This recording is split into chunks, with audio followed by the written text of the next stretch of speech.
everybody, it's Anna. Time for the final card in this week's tarot story. Today we have the Seven of Swords. So the number 7 I connect to making wise choices or discernment. Swords are connected to the mind. They're about ideas, beliefs, paradigms, mindsets, that kind of thing. So this image shows a man sneaking through a military encampment and he's stealing swords.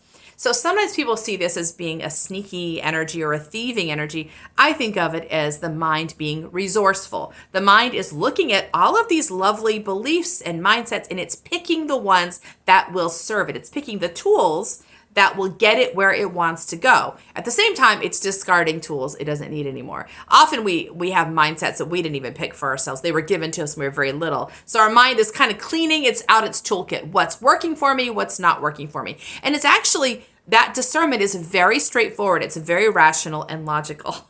The mind's saying, I want to get here. What do I need? Do I need a hammer or do I need a wrench? Okay, I need a wrench, so you throw out the hammer. You only need the wrench. So the mind, you're asking the mind here to be thoughtful and mindful and rational about what it needs. Where are you trying to get to? What's going to help you get there? This is what the mind does well. It's good at rationalizing, at getting clear and being logical.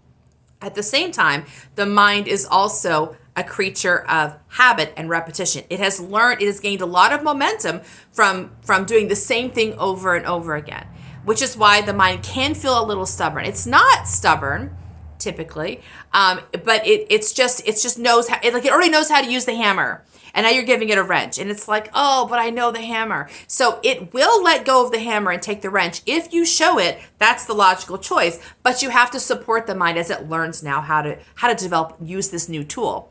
So this week, we've been talking about the mindset of independence and how that's getting in the way of us accomplishing what we really want to accomplish, because the mindset of independence focuses only on investment and not on receipt. And if you are giving, and not receiving, you will run out of energy. You will poop out before you get across the finish line, because we're not built to do that. We're built to live in a flow of energy that is sustainable, and giving on its own is not sustainable. So that means, logically, if you want to accomplish this project, you have already tried probably multiple times doing it from a place of independence, you have failed. Now the mind, if you don't help it think this through, the mind will say, well, we should work harder, we should push harder, because that's the momentum the mind has. But if you get the mind to say, that doesn't seem to be working, maybe we should try something else. If you get the mind to think beyond its current toolbox and encourage it to look past that, to recognize there's a deficit here, and the deficit is that we are not receiving support, then the mind will start looking for that mindset. What is the mindset that helps you open up to receiving support, to get in the flow of giving and receiving in equal measure? And actually what I just said does make logical sense. If you put fuel in a tank of a car and you keep revamping the fuel or refilling the fuel, the car can keep going. If you fail to put the fuel in the car, it will die. And it's not because the car doesn't want to keep going, it's that it can't. It's out of energy.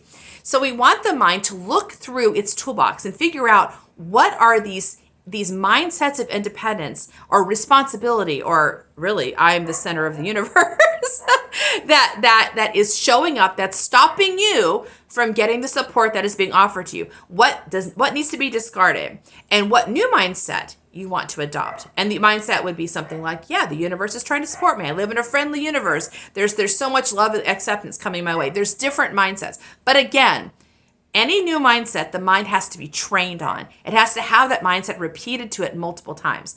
The only time the mind gets stubborn on receiving a new mindset is when there is a pain point or an anchor point intact. When the mind won't move forward, it's not because the mind's actually being stubborn. It's that the mind is stuck. And that stuck place will show you where you need to do some healing work. So it's actually very straightforward if you don't get caught up in the mind judging itself. Like, oh, I'm not making because I'm so lazy. I'm not.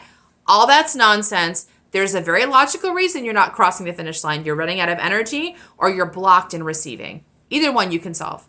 So that's our final card for the week. Bye.